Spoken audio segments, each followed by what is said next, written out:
രാഷ്ട്രീയത്തിൽ കരുത്തറിയിക്കാൻ ഉറച്ച് മുസ്ലിം ലീഗ് നേതൃത്വം. നിയമസഭാ തെരഞ്ഞെടുപ്പിൽ കൂടുതൽ സീറ്റുകൾ ആവശ്യപ്പെടും. വനിതാ സ്ഥാനാർത്ഥികളെയും രംഗത്തിറക്കും. ജോസ് കെ മാണിയെ UDF-ൽ എത്തിക്കാൻ ചരട് വലിക്കുന്ന ലീഗ് നേതൃത്വം മുഖ്യമന്ത്രി സ്ഥാനത്തേക്ക് VD സതീശനെയും ഉയർത്തിക്കാണിക്കുന്നു.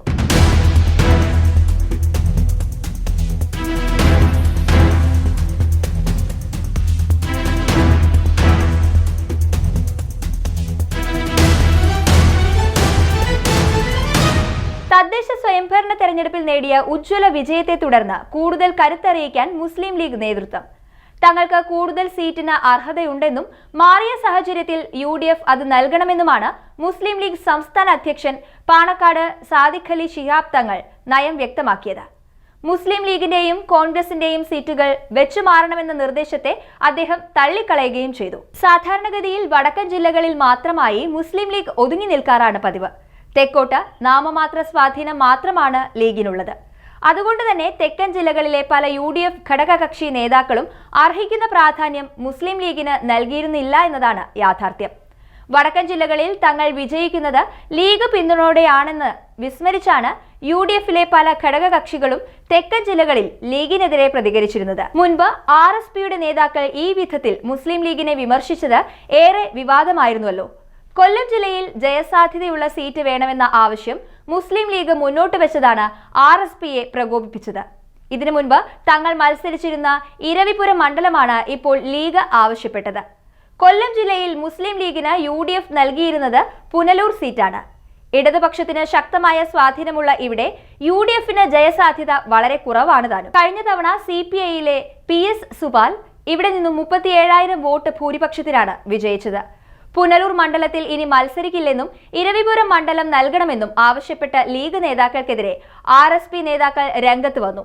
അത്യന്തം രൂക്ഷ ഭാഷയിലാണ് RSP കേന്ദ്ര കമ്മിറ്റി അംഗം AA അസീസ് ലീഗിനെ വെല്ലുവിളിച്ചത്. ജില്ലയിലെ UDF മുന്നണി സംവിധാനത്തിനെ ആകെ ഉലയ്ക്കുന്ന വിധത്തിലേക്ക് ആ തർക്കം വളരുകയും ചെയ്തു. NK പ്രേമചന്ദ്രൻ MP ഇടപെട്ടിട്ടും മുന്നണിയിലെ മുറിവ് ഉണങ്ങിയിട്ടില്ല. ഈ സാഹചര്യത്തിലാണ് തെക്കൻ ജില്ലകളിലടക്കം തങ്ങൾക്ക് കൂടുതൽ സീറ്റുകൾക്ക് അർഹതയുണ്ടെന്ന പ്രഖ്യാപനവുമായി സാദിഖ് അലി ശിഹാബ് തങ്ങൾ രംഗത്ത് വന്നത്.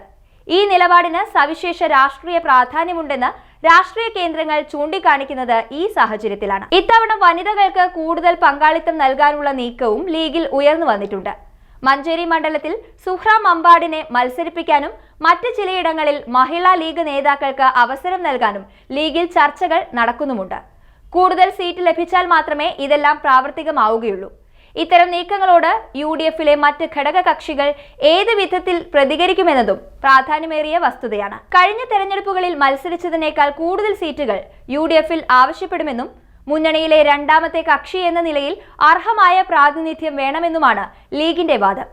നിലവിൽ VD സതീശൻ നേതൃസ്ഥാനത്ത് നിലകൊള്ളുന്നതിനോടാണ് ലീഗിന് താൽപര്യം.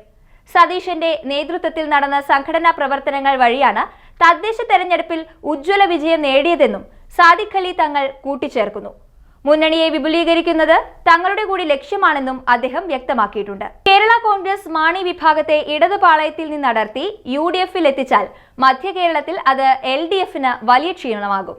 എന്നാൽ ജോസ് കെ മാണിയെ ഒപ്പം നിർത്തുന്നതിൽ ജോസഫ് വിഭാഗത്തിന് താൽപ്പര്യമില്ല. കടുത്ത വിയോജിപ്പ് അവർ UDF-ൽ പ്രകടിപ്പിച്ചും കഴിഞ്ഞു. അതുകൊണ്ടുകൂടിയാണ് LDF-ൽ തന്നെ ഉറച്ചു നിൽക്കാൻ മാണി കേരള കോൺഗ്രസ് തീരുമാനിച്ചത്.